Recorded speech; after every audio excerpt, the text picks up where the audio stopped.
Praise the lord. ప్రభునందు ప్రియమైన వరలారా, మరొకసారి దేవుని మహాకృపను బట్టి మనం ఎలాగనో కూడుకొని దైవ సందేశాన్ని మనం ధ్యానం చేసుకోవడానికి ప్రభు మనకిచ్చిన ఈ సమయాన్ని బట్టి ప్రభుకే స్తుతి వందనాలు చెల్లిస్తూ ఉన్నాను. మనం ప్రకటన గ్రంథంలో మొదటి అధ్యాయము 8వ వచనాన్ని ధ్యానిస్తున్నాం. ఈ ధ్యానాంశాలలో ఇంతవరకు మనం జ్ఞాపకం చేసుకున్న అంశం ఏంటంటే, అల్ఫయు ఓమేగయు నేనే అన్నటువంటి మాట మనం జ్ఞాపకం చేసుకున్నాం. అలానే నేనే అనే అంశాల గురించి మనం జ్ఞాపకం చేసుకున్నాం. సర్వశక్తి గల దేవుడు అనే మాటను కూడా మనం జ్ఞాపకం చేసుకున్నాం. సర్వాధికారి అనే అంశంలో కూడా మనం ధ్యానం చేసుకున్నాం. ఈ దినాన్న సర్వాధికారి అనే వానిలో దాగి ఉన్న అధికారాలు ఎన్ని అని ఒక్కొక్క అధికారం గురించి మనం ధ్యానం చేసుకుందాం. మొదటి అధ్యాయం 8వ వచనం మరలా మనం చదువుకుందాం. అల్ఫయు ఓమేగయు నేనే, వర్తమాన భూత భవిష్యత్ కాలంలో ఉండువాడను నేనే అని సర్వాధికారియు దేవుడునగు ప్రభు సెలవిచ్చుచున్నాడు. ప్రార్థించుకుందాం. ప్రేమ కలిగిన ప్రభు, కృప కలిగిన మా పరలోకపు తండ్రి, మరొకసారి నీ పరిశుద్ధ పాదములకు స్తుతి వందనాలు చెల్లిస్తా ఉన్నాను. ఈ శ్రేష్టమైన సమయాన్ని మాకు ఇచ్చినందుకు కూడా ప్రభు నీకే స్తుతులు స్తోత్రాలు. నీ వాక్యాన్ని ధ్యానిస్తుండగా వినుచున్న బిడ్డలందరిని బట్టి కూడా మీకే స్తుతులు స్తోత్రాలు చెల్లిస్తున్నాం.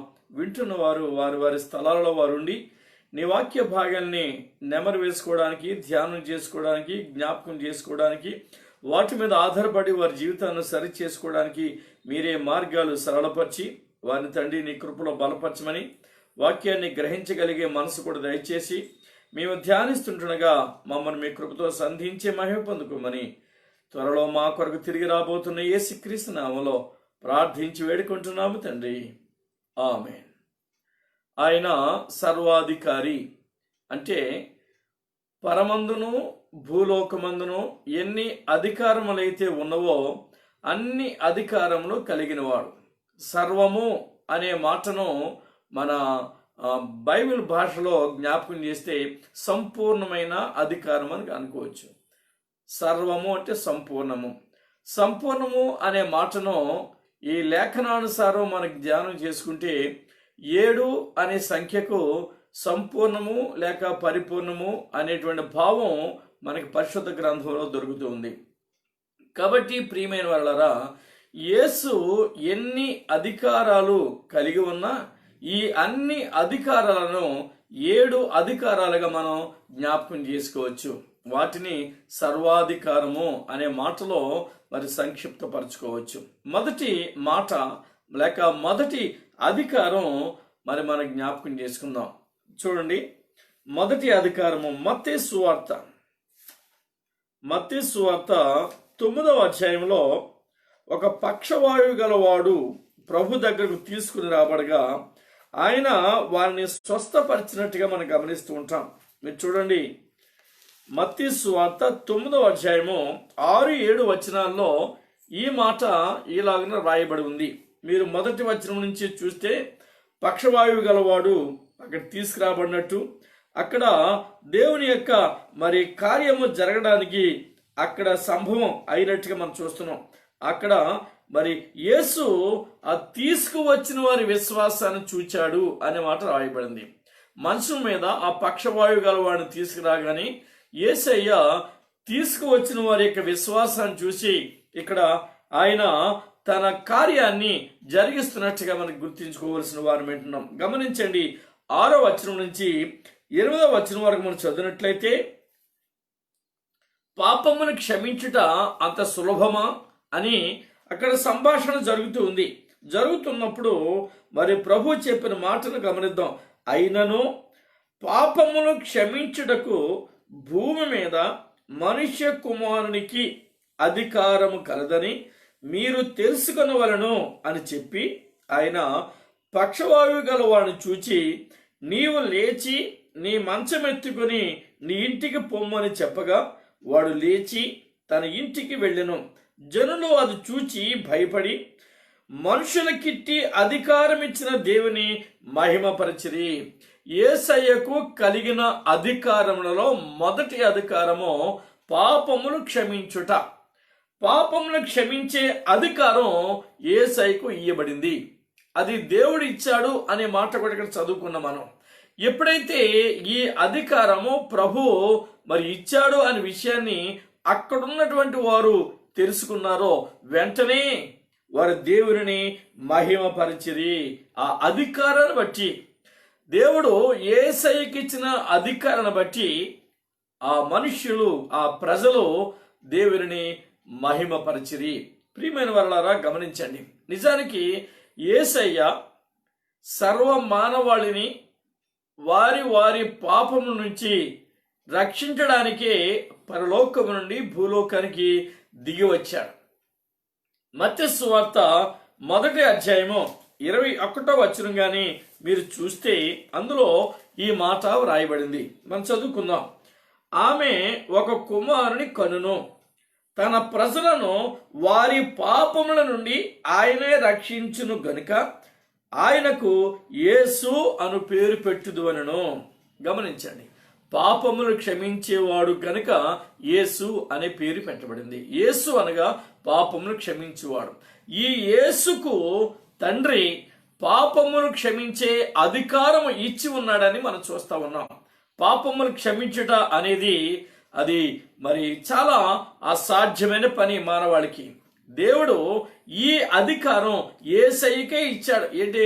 యేసు పేరులోనే పాపమును క్షమించే స్థితి ఉన్నదని మనం చూస్తున్నాం. కనుక ఆయనకు పాపమును క్షమించే అధికారం ఇవ్వబడింది. ఆ యేసులో అట్టి అధికారము మానవాళికి విడుదల.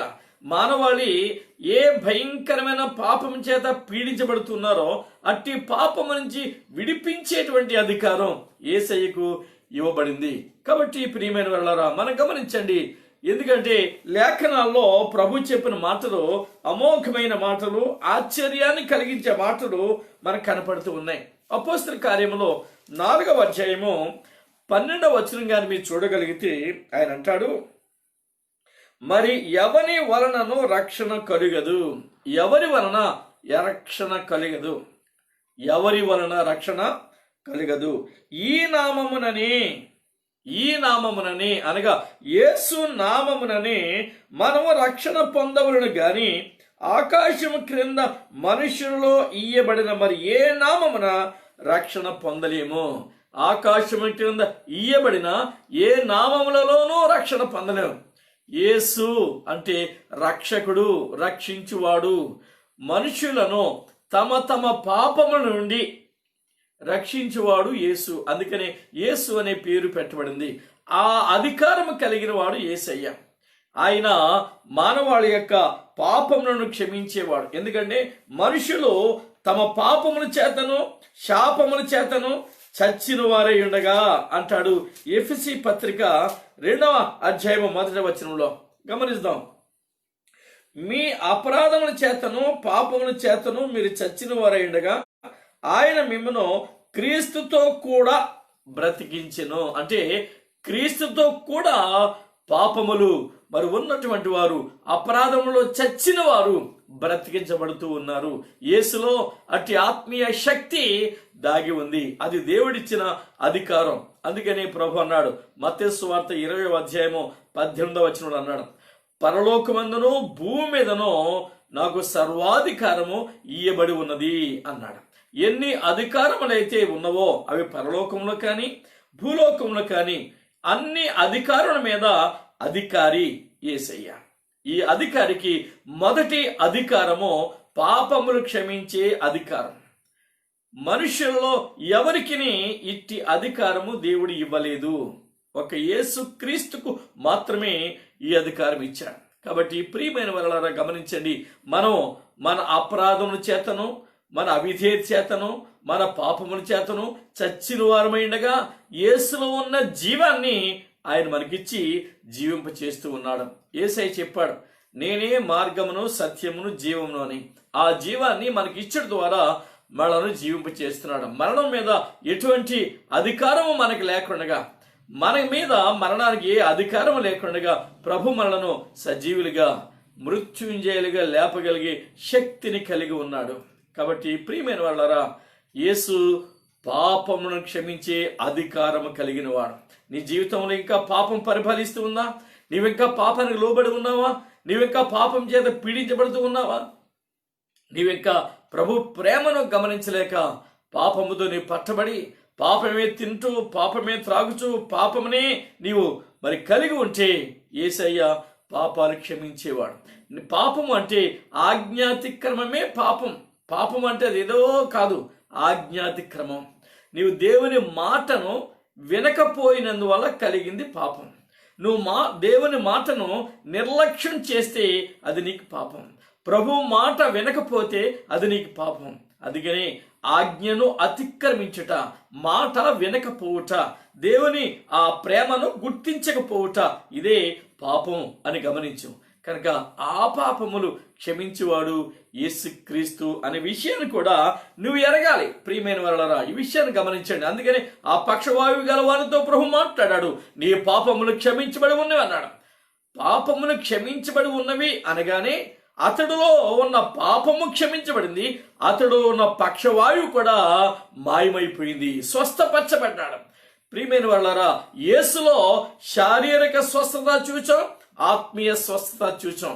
మరి ఆత్మీయ స్వస్థత, శారీరక స్వస్థత యేసులోనే దొరుకుతుంది అనే మాటలు కూడా మనం గమనించాలి. అందుకని యేసు నామములు తప్ప మరి ఏ నామముననో పాప క్షమాపణ లేదు అనే మాట ప్రభు సెలవిచ్చాడు. ప్రియమైన వాళ్ళారా, ఇంకో ఘట్టాన్ని మనం జ్ఞాపకం చేసుకుంటే లూకా సువార్తలో 7వ అధ్యాయంలో మనం ఒక సంభవాన్ని చూస్తాం. ఏంటంటే ఆయన ఒక పరిసయ్యుని ఇంట యేసయ్య కూడి ఉన్నాడని మరి తెలియగానే అక్కడ ఒక పాపాత్ముడైన స్త్రీ అక్కడికి వచ్చింది. ఆ పరిసయ్యుని ఇంటికి వచ్చి యేసయ్యను చూచి ఆమె కన్నీరు కార్చుతూ ఆయన పాదముల మీద పడి ఆ కన్నీరుతో పాదాలు కడిగి తన తల వెంట్రుకతో ఆ పాదాలు తుడుస్తూ ఉన్న సంఘటన మనకు తెలుసు. ఆమె పేరు పాపాత్మురాలు. అంటే ఆమెకు పేరు ఉంటే ఉండవచ్చు, కానీ ఆమె చేస్తున్న పాపమే ఆమెకు పేరుగా మిగిలిపోయింది. ఆమె చేస్తున్న పాపాన్ని బట్టి ఆమెను పాపాత్మురాలు అని పిలిచారు. ప్రియమైన వారలారా, మన జీవితాల్లో కూడా మనం పాపము చేసి పాపము చేత పట్టబడితే మన పేరు మరుగున పడిపోతుంది. దొంగతనం చేసేవాడి పేరు ఏదో ఉంటుంది, కానీ వాడిని దొంగ అని పిలుస్తారు, పేరు మరుగున పడిపోతుంది. అలానే నీవు చేస్తున్న పనులలో నీవు చేస్తున్న పాపాన్ని బట్టి నీ పేరు మరుగున పడిపోయి నీవు చేస్తున్న పాపమే నీకు పేరుగా మిగిలిపోతుంది. త్రాగుబోతులు అంటారు. ఎవడైతే త్రాగుడుకు బానిసైపోతాడో, ఎవడైతే ఆ త్రాగుడు అనేటువంటి ఆ వ్యసనానికి బానిసైపోతాడో వాడి పేరు మరుగున పడిపోతుంది. ఆ తాగుబోతుడు అంటారు. జాగ్రత్త. మన జీవితాలలో అటువంటి శరీర కార్యాలు మనని పీడిస్తూ వేధిస్తూ మన పేరు మార్చేటంతగా అవి మన మీద ప్రభావం చూపిస్తున్నాయేమో గమనించు. పాపాత్మురాలు అనేటువంటి స్త్రీ అని పేరు అక్కడ ఉంది. ఆమె యేసయ్య పాదాల చెంత చేరి కన్నీటితో పాదాలు కడుగుతూ తన తల వెంట్రుకతో మరి పాదాలు తుడుస్తూ ఉన్నప్పుడు యేసయ్య ఆమె తనను ఆరాధిస్తుంది అన్నాడు. ఆ సందర్భంలో మీరు 47-50 వచనాలకు చదువుకున్నట్లయితే 7వ అధ్యాయం లూకా సువార్త ఆయన మాట్లాడిన మాటలు అద్భుతమైన మాటలు చదువుకుందాం. ఏమనంటే ఆమె విస్తారముగా ప్రేమించను గనుక ఆమె యొక్క విస్తార పాపములో క్షమించబడనని నీతో చెప్పుచున్నాను. ఇంటికి భోజనానికి పిలిచినటువంటి ఆసామి, ఆ పరిసయ్యుడు యేసును కనీసం ఆహ్వానించలేదు, కాళ్ళు కడుక్కోమని నీళ్లు ఇవ్వలేదు, ప్రభు మీద తనకున్న ప్రేమను కనపరచుకోలేదు. ఈ విషయాన్ని ప్రభు అక్కడ జ్ఞాపకం చేశాడు. కానీ ఈమెయితే ఆమె వచ్చినప్పటి నుంచి ఏడుస్తూ రోదిస్తూ నా పాదాలు కడిగింది, శుభ్రపరిచింది. నీవు నన్ను ఇంటికి పిలిచావు కానీ నేను కాళ్ళు కడుక్కోవడానికి నీవు నాకు నీళ్ళు ఇవ్వలేదు. 44 వచనం మీరు చూడంటాడు. ఆ స్త్రీ వైపు తిరిగి సీమోనుతో ఇట్లనెను, ఈ స్త్రీని చూచుచున్నవి, నేను నీ ఇంటిలోనికి రాగా నీవు నా పాదములకు నీళ్ళు ఇయ్యలేదు, కానీ ఈమె తన కన్నీళ్లతో నా పాదములు తడిపి తన తల వెంట్రుకలతో తుడిచెను. నీవు నన్ను ముద్దు పెట్టుకునలేదు, కానీ నేను లోపలికి వచ్చినప్పటి నుండి ఈమె నా పాదములు ముద్దు పెట్టుకుంట మానలేదు. నీవు నూనెతో నా తలంటలేదు, కానీ ఈమె నా పాదములకు అత్తరు పూసెను. అద్భుతంగా ప్రభు మాట్లాడుతూ, ఈమె విస్తారముగా నన్ను ప్రేమించింది కనుక ఈమె విస్తార పాపములు క్షమించబడి ఉన్నవి అని ప్రభు తెలియపరిచాడు. ప్రియులారా, పాపములు క్షమించే అధికారం యేసయ్యకు ఉంది. ఆ 48వ వచనంలో, నీ పాపములు క్షమించబడి ఉన్నవని ఆమెతో అనను. అప్పుడు ఆయనతో కూడా భోజన పంక్తిని కూర్చుని వారు, పాపములు క్షమించుచున్న ఇతడెవరు అని తమలో తాము అనుకొనసాగరి. అందుకైనా నీ విశ్వాసం నుండి రక్షించను, సమాధానం గలదానమే వెళ్ళు అని ఆ స్త్రీతో ప్రభు మాట్లాడాడు. ప్రియమైన వారలారా, ఆమె పాపములు క్షమించబడ్డాయి. ఇక మీదట ఆమె పాపాత్మురాలు కాదు. ఆమె పేరు వెలుగులోకి వస్తుంది. ఆమె పేరు మరి ఆ లైమ్ లైట్లోకి వచ్చినట్టుగా గమనించారు.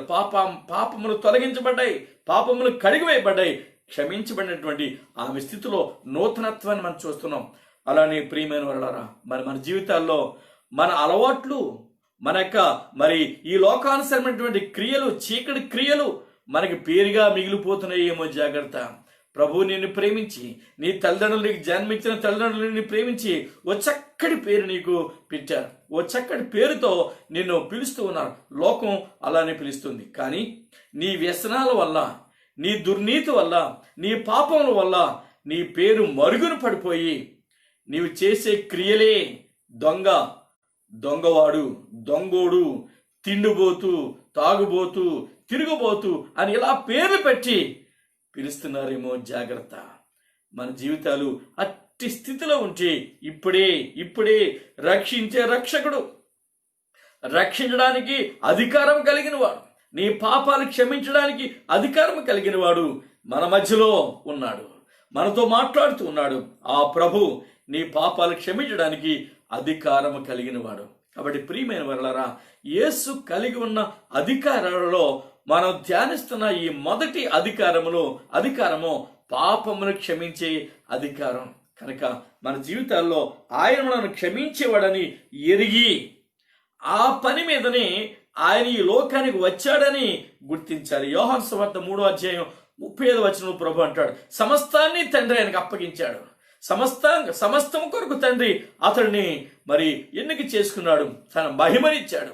ఆ మహిమతోనే ఆయన కార్యాలు జరిగిస్తున్నాడు. కనుక ఈ ప్రత్యేక సమయంలో దేవుని వాక్యాన్ని వింటున్న నీలో ఒకవేళ ఏదైనా పాపం అనేది ఉండి నేను దేవునికి దూరం చేస్తుంటే, ఏదైనా ఒక అలవాటు, ఒక వ్యసనం నిన్ను నాశనం చేస్తూ ఉంటే, నీ జీవితాన్ని పాడు చేసుకోవద్దు, నీ కుటుంబాన్ని పాడు చేసుకోవద్దు, నీ ఆత్మీయ జీవితాన్ని పతనం చేసుకోవద్దు.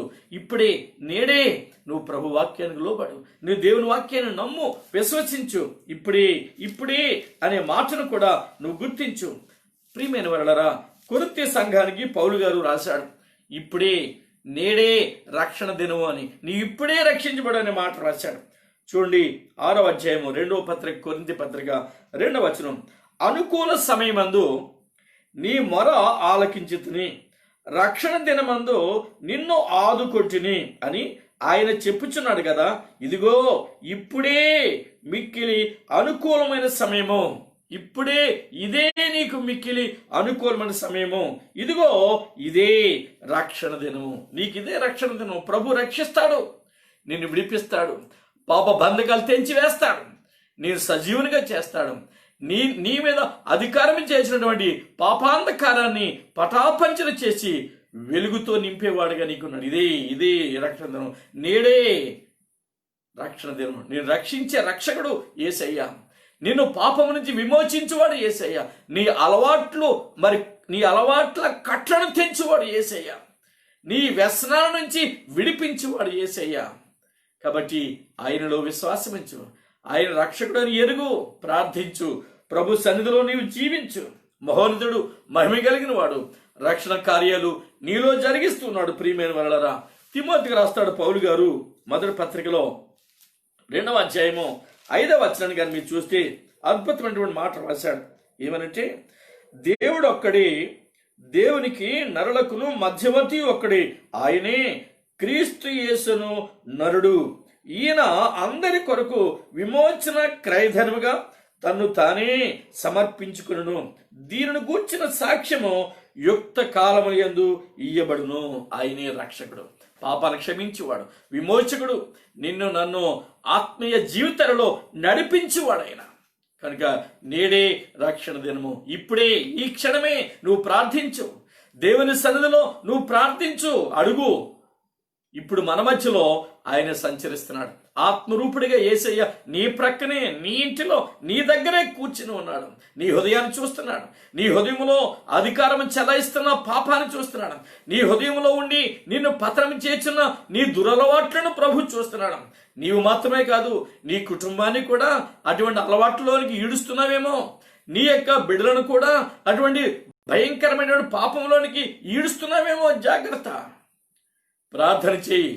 తాగుబోతు అనే మాట ఒకవేళ నీ మీద పడిపోయిందేమో, నీ పేరును అది మరుగు చేసిందేమో. జాగ్రత్త, నీ పేరు దేవుడు పెట్టినటువంటి అద్భుతమైన పేరు, నీ తల్లిదండ్రులు నిన్ను ప్రేమించి పెట్టిన పేరు మరుగున పడిపోతుందేమో. ఆ స్త్రీ పాపాత్మురాలైన స్త్రీ అని పిలువబడింది. ప్రియమైన వారు గమనించండి, నువ్వు ఎంత మంచి పేరును కలిగి ఉన్నా, ఎంత చక్కటి పరిశుద్ధ గ్రంథంలో రాయబడిన మంచి పేర్లు నువ్వు కలిగి ఉన్నా, నీ అలవాటు, నీ వ్యసనం ఆ పేరును మరుగు చేస్తుందేమో. నువ్వు చేస్తున్న ఆ భయంకరమైన పాపమే, ఆ పనే నీకు పేరుగా మారిపోతుందేమో. జాగ్రత్త, గమనించు, ప్రార్థించు. దేవుడు మన మధ్యలో ఉన్నాడని, ఆయన మనతో మాట్లాడుతున్నాడని, ఆత్మ కార్యములు జరిగించేవాడని నువ్వు గమనించు. ప్రియమైన వారలారా, ఇంకా మనకు కొన్ని వచనాలు దీనికి సంబంధించి చూసుకున్నట్లయితే అపోస్తలుల కార్యములలో 13వ అధ్యాయము 26వ వచనంలో ఓ మాట మనం చూడగలం. అపోస్తలుల కార్యము 13వ అధ్యాయం 26వ వచనం అంటాడు, సహోదరులారా, ప్రభు నీతో నాతో చాలా స్పష్టంగా మరి ఈ యొక్క మరి ఆది అపోస్తలుల చేత మనతో మాట్లాడుతున్నాడు. సహోదరులారా, అబ్రహాము వంశస్థులారా, దేవునికి భయపడువారులారా, మీరు భయపడండి. దేవునికి భయపడువారులారా, ఈ రక్షణ వాక్యము మన యొద్దకు పంపబడి ఉన్నది. నువ్వు రక్షించబడాలని, నువ్వు పాపము నుంచి విడిపించబడాలని, నువ్వు దేవుని కుమారుడిగా మార్చబడాలని, నువ్వు దేవుని ఆత్మతో నింపబడాలని, ఆయన చిత్తాన్ని గ్రహించాలని, దైవాశీర్వాదాలతో నింపబడాలని, విశ్వాస వీరుల వరుసలో నీవు ఉండాలని, నిరీక్షణ యోధుడిగా నువ్వు ముందుకు సాగిపోవాలని దేవుడు నిన్ను ప్రేమించి ఈ వాక్యాన్ని, రక్షణ వాక్యాన్ని మన యొద్దకు పంపి ఉన్నాడు. ఈనాడు నీ యొద్దకు ఈ రక్షణ వాక్యం వచ్చింది. నిన్ను ప్రేమించాడు కనుక ప్రభు ఈ రక్షణ వాక్యానికి పంపిస్తున్నాడు. ఇంకా ఎంతకాలం నువ్వు రక్షణ ఆనందము లేకుండా, రక్షణ అనుభవం లేకుండా, పాపములో, అంధకారములో, దుష్ట శక్తుల ప్రభావం చేత మరి ఈడ్చబడుతూ నరకానికి వెళతావు అని ప్రభు ప్రశ్నిస్తా ఉన్నాడు. ప్రియమైన వారలారా, వాక్యాన్ని విందాం. దేవుడు నిన్ను నన్ను ప్రేమించి మన జీవితాలు మారాలని, మన హృదయాలు మారాలని, మన దేవుని బిడ్డలుగా మారిపోవాలని, మనలో పాపం ఉండకూడదని, మన ప్రభుని మహిమపరిచే వారిగా ఉండాలని, ప్రభునామాన్ని ఎరిగిన బిడ్డలంగా ఉండాలని ఆయన ఈ రక్షణ వాక్యాన్ని మన యొద్దకు పంపించాడు. నువ్వు ఎంతకాలం ఒకరిని నిర్లక్ష్యం చేసావేమో, ఎంతకాలం ప్రభు నీకు ఎన్నో పర్యాయాలు ఈ వాక్యాన్ని వినిపించినా నువ్వు నిర్లక్ష్యం చేసావేమో. నువ్వు కలిగి ఉన్నటువంటి ఆ వ్యసనం, నిన్ను పీడిస్తున్నటువంటి ఆ వ్యసనం ఈ మాటను నిర్లక్ష్యం చేయడానికి నిన్ను పురుకొల్పిందేమో. అందును బట్టి నీవు దేవుని ప్రేమను, దేవుని వాక్యాన్ని, దేవుని సంకల్పాన్ని నిర్లక్ష్యం చేసావేమో. కానీ ఇదే మిక్కిలి అనుకూలమైన సమయం. నేడే రక్షణ దినం. నీ హృదయం తెరువు. నీ హృదయంలో దాగి ఉన్న పాపాన్ని తీసివేయి. ప్రభు నీ హృదయాన్ని కడుగుతాడు, శుభ్రపరుస్తాడు. ఆయన నీ హృదయంలోకి వచ్చి నివసిస్తాడు. అదే రక్షణ ఆనందాన్ని ఇస్తాడు, రక్షణ భాగ్యాన్ని ఇస్తాడు. అందుకే ప్రభు అన్నాడు మార్క్స్ సువార్త 16:16లో, నమ్మి బాప్తిసం పొందినవాడు రక్షించబడును, నమ్మని వాడు శిక్షకు పాత్రుడు, నమ్మని వారికి శిక్ష విధించబడును అన్నాడు. కాబట్టి నువ్వు నమ్మకపోతే, నీ పాపాన్ని విడవకపోతే, నీ వ్యసనాన్ని విడవకపోతే, నీ దురలవాట్లు విడవకపోతే నరకం ఉందని, అగ్నిగంధకాలు నీకోసం ఎదురు చూస్తున్నావని, అగ్నిలో నువ్వు ఆహుతి కావలసి ఉన్నావని ఆ ప్రభు మరొకసారి జ్ఞాపకం చేస్తున్నాడు. కాబట్టి మన హృదయాలు మారాలి, మన అలవాట్లు మారాలి, మన జీవితాలు మారాలి, దేవుని బిడ్డలుగా మనం మారిపోవాలి, దైవ చిత్తానికి అనుకూలుగా మనం మారిపోవాలి. ప్రియమైన వారలారా, మాట విందాం, దేవుని ప్రేమను గమనిద్దాం, దేవుని బిడ్డలంగా మనం మారిపోదాం. చూడండి, అపోస్తలుల కార్యములోనే 10వ అధ్యాయం 43వ వచనం చూస్తే, ఆయన యందు విశ్వాసముంచువాడు ఎవడో వాడు ఆయన నామము మూలముగా పాప క్షమాపణ పొందునని ప్రవక్తలందరూ ఆయన గురించి సాక్ష్యం ఇచ్చుచున్నారు. ఆయన నామమున, ఆయన మూలమున పాప క్షమాపణ పొందుతారట. ఆయనే నీ పాపాలు క్షమించేవాడు, ఆయనే నిన్ను పరిశుద్ధినిగా మార్చేవాడు, ఆయనే నిన్ను శ్రేష్టమైనటువంటి జీవితంతో నింపి నిన్ను ప్రేమించేవాడు, తద్వారా ఆయన కృపలో నడిపించేవాడు. కాబట్టి ఇప్పుడే, ఈ సమయంలోనే, ఈ క్షణంలోనే ప్రభు దగ్గర ప్రార్థించు, మోకరించు. నీ ఉన్న చోటనే మోకరించు, ఉన్న చోటనే కన్నీటితో ప్రభు చెంతకు చేరు. ప్రభా, నేను పలానా వ్యసనంతో నేను బాధపడుతున్నాను, పలానా వ్యసనం చేత నా జీవితాన్ని చిందరవందర చేసుకుంటున్నాను, పలానా వ్యసనం చేత ప్రభా నా కుటుంబాన్ని నాశనాన్ని నేను నడిపించుకుంటున్నానని నీ వ్యసనం తాగుబోతు అయితే ఆ వ్యసనాన్ని ఒప్పుకో. నువ్వు తిరిగిపోతూ అయితే ఆ వ్యసనాన్ని ఒప్పుకో. నువ్వు భయంకరమైనటువంటి పరిస్థితుల్లో ఉంటే దాన్ని ఒప్పుకో. క్షమించువాడు యేసయ్య ఉన్నాడు. నీ పాపాలు క్షమించే అధికారం ఆయనకు మాత్రమే ఉంది, మరెవరికి కూడా ఈ అధికారము లేదు అని మనం గమనించాలి. ఆ అధికారము ఎవరికీ లేదు. యేసునామములో విడుదల ఉంది, యేసునామములో స్వస్థత ఉంది, యేసునామములో ఆధ్యాత్మిక అనుభవాలు ఉన్నాయి. రక్షించేవాడు దేవుడు. కాబట్టి ప్రియమైన వారలారా, గమనిద్దాం. కొరింథీ సంఘానికి పౌలు గారు రాస్తూ 2వ పత్రికలో 5వ అధ్యాయము 21వ వచనంలో ఒక మాట రాశాడు. ఏంటంటే, ఎందుకనగా పాపమును క్షమించే అధికారం ఆయన ఇవ్వబడింది. ఎందుకనగా మనం ఆయన యందు దేవుని నీతి అగునట్లు, మనము ఆయన యందు, యేసునందు దేవుని నీతి అగునట్లు పాపమెరుగని ఆయనను మన కోసము పాపముగా చేసెను. నిజానికి యేసయ్యలో ఏ పాపము లేదు, కానీ నీ పాపాన్ని, నా పాపాన్ని ఆయన మోసాడు. ఇదిగో లోక పాపములు మోసుకొని పోవు దేవుని గొర్రెపిల్ల అని యేసయ్యకి పేరు పెట్టబడింది. ఆ పాపము ఆయన మీద మోపబడింది గనక ఆయన మన పాపాలు శిలువలో మోసి, ఆ శిలువలో పాపానికి ప్రాయశ్చిత్తము చెల్లించి తన ప్రాణాన్ని బలిగా ఇచ్చి మనల్ని విడిపించాడు, విమోచించాడు. ఆ విమోచకుని నామములో రక్షణ ఉంది. ఆ విమోచకుడు నీ కొరకు, నా కొరకు ఎదురు చూస్తున్నాడు. పాపాలు క్షమించమని ప్రార్థిస్తామేమోనని, పాపాలు క్షమించమని ఆయన సన్నిధిలో సాగిల పడతావేమోనని యేసయ్య చూస్తున్నాడు, ఎదురు చూస్తున్నాడు. నీ హృదయాన్ని ఎరిగినవాడు, నీ జీవితాన్ని ఎరిగినవాడు, నీ ప్రవర్తన ఎరిగినవాడు, నీ మాట ఎరిగినవాడు, నీ చూపు ఎరిగినవాడు, నిన్ను గురించి సమస్తము తెలిసినవాడు, ఎరిగినవాడు ఎదురు చూస్తున్నాడు. నీవు ప్రార్థిస్తే నీ పాపాలు క్షమించడానికి ఎదురు చూస్తున్నాడు. ఇదే మిక్కిలి అనుకూలమైన సమయం. మరలా ఇంకొక సమయం నీకు రాకపోవచ్చు, ఇంకొక తరుణం నీకు దొరకపోవచ్చు, ఇంకొక వర్తమానం నీకు వినబడకపోవచ్చు, ఇంకొక రీతిగా నిన్ను ప్రభు దర్శించడానికి నీకు అవకాశం లేదేమో గమనించు. పాపమును క్షమించే అధికారం ఆయనకి ఇవ్వబడింది. కాబట్టి నేడే మిక్కిలి అనుకూలమైన సమయము, నేడే రక్షణ దినము. This is the day of salvation అంటాడు. ఈరోజు నీకు రక్షణ దినం. నీ జీవితంలో వెలుగును ప్రసాదించాలని, నీ జీవితంలో నీవు కలిగి ఉన్న చీకటిని పారద్రోలి ప్రభు నిన్ను నింపాలని, వెలుగుతో నింపాలని చూస్తున్నాడు. నీలో ఉన్న దుఃఖాన్ని తీసివేసి ఆనందంతో నింపాలని ప్రభు చూస్తున్నాడు. నీలో ఉన్న వేదన తొలగించి ఆశీర్వాదాలు ఇవ్వాలని చూస్తున్నాడు. ఇవన్నీ పొందుకోవడానికి ఇదే మిక్కిలి అనుకూల సమయం. This is the right time to repent about your sins in the presence of God. This is the day of salvation. నీ జీవితంలో ఇదే రక్షణ దినం. నీ పాపాలు క్షమించడానికి ప్రభు ఎదురు చూస్తున్నాడు. పాపములు క్షమించువాడు, నీ కొరకు ప్రాణం పెట్టినవాడు ఎదురు చూస్తున్నాడు. కనుక ప్రియమైన వాళ్ళారా, విషయాన్ని గమనించాలి, ప్రార్థించాలి. దేవుని సన్నిధిలో మన పాప స్థితిని ఒప్పుకొని విడిచిపెట్టాలి. చూడండి, ఒక మాట మీకు జ్ఞాపకం చేస్తాను. యోధా పత్రికలో 3వ వచనం ఏమరాయబడిందంటే, ప్రియులారా, మనందరికీ కలిగెడు రక్షణను గూర్చి మీకు వ్రాయవలనని విశేషాసక్తి గలవాడనై ప్రయత్నపడుచుండగా పరిశుద్ధులకు ఒక్కసారి అప్పగించబడిన బోధ నిమిత్తము మీరు పోరాడవలనని మిమ్మను వేడుకొనుచు మీకు రాయవలసి వచ్చెను. పరిశుద్ధులకు ఒక్కసారే. ప్రియమైన వాళ్ళారా, ఈ యొక్క రక్షణానందాన్ని ప్రభు మనకిస్తున్నాడు. ఈ రక్షణ మనకు కలిగి ఉండాలి. విశేష ఆసక్తి కలిగిన వాడని అంటున్నాడు. అంటే రక్షణను గూర్చి మీకు రాయాలని విశేష ఆసక్తి గలవాడని మీతో మాట్లాడుతున్నాను, మీకు రాస్తున్నాను అంటున్నాడు యూదా.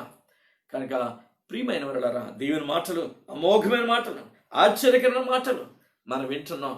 పాపమును క్షమించే అధికారం యేసుకు మాత్రమే ఉంది, గమనించండి. కనుక ఎవరిలో పాపం ఇంకా పట్టి పీడిస్తూ ఉందో రక్షకుడు సమీపంగానే ఉన్నాడు. రక్షించువాడు నీ ప్రక్కనే నీ ప్రక్కనే నిలబడి ఉన్నాడు. ప్రార్థించు, నీ పాపాన్ని బట్టి పశ్చాత్తాపడు, విడిచిపెట్టు, ఒప్పుకుని విడిచిపెట్టు, రక్షణానందాన్ని పొందుకో. దేవుని యొక్క ఆజ్ఞగా గమనించు, దేవుని చిత్తంగా గమనించు. చక్కటి ఆ మాటని నీ హృదయాంతరంగాల్లో భద్రపరుచుకుని కన్నీటితో ప్రార్థించుకుందాం. ప్రేమగల ప్రభువా, కృపగల మా పరలోకపు తండ్రి, మరొకసారి నీ పరిశుద్ధ పాదాలకు వందనాలు. మా గొప్ప దేవానికి స్తోత్రాలు. మా రక్షక నీకు వందనాలు. మా పాపమును క్షమించువాడా నీకు స్తోత్రాలు. మా పాప భారాన్ని భరించినవాడా నీకు వందనాలు. మా పాపాలు మోసినవాడా నీకు వందనాలు. నన్ను మమ్ము మరి పాపము నుంచి విమోచించిన విమోచక నీకే స్తుతులు స్తోత్రాలు చేస్తున్నాను. ప్రభా, రక్షణానందం ఎంత గొప్పదో తెలియపరచో. మమ్మల్ని ప్రేమించి ఆ ప్రేమను బట్టి ఆనందాన్ని ఇచ్చో. నీకే స్తుతులు స్తోత్రాలు. ఒకవేళ ఎవరైనా ఈ వాక్యం వింటున్న బిడ్డలలో ఇంకా రక్షించబడని వారు ఉంటే, నాయన వారి వ్యసనములే వారి పేర్లను మరుగుపరిచి ఆ వ్యసనమే వారి పేరుగా మారిపోయిన వాళ్ళు ఉంటే, అయ్యా వారిని దర్శించండి, వారితో మాట్లాడండి. వారి పాపములు, వారి వ్యసనాలు నేను ఒప్పుకోవడానికి వారిని పురుకొల్పండి, వారిని క్షమించండి. మీ సన్నిధిలో విజ్ఞాపన చేసే మనస్సు వారు దయచేయండి. పాపమును క్షమించువాడా నీకు వందనాలు. ప్రతి ఒక్కరిని ఇలా క్షమించి నీ బిడ్డలుగా మలుచుకొని నైనా మీ సన్నిధిలో దాచి ఉంచి మీరే మహిమ పొందుకోమని ప్రార్థిస్తూ ఉన్నాను. అలా ఈ సాయంకాల వేళలలో విత్తబడిన వాక్యాన్ని నూరంతలుగా విన్న ప్రతి హృదయంలో ఫలింపచేయండి.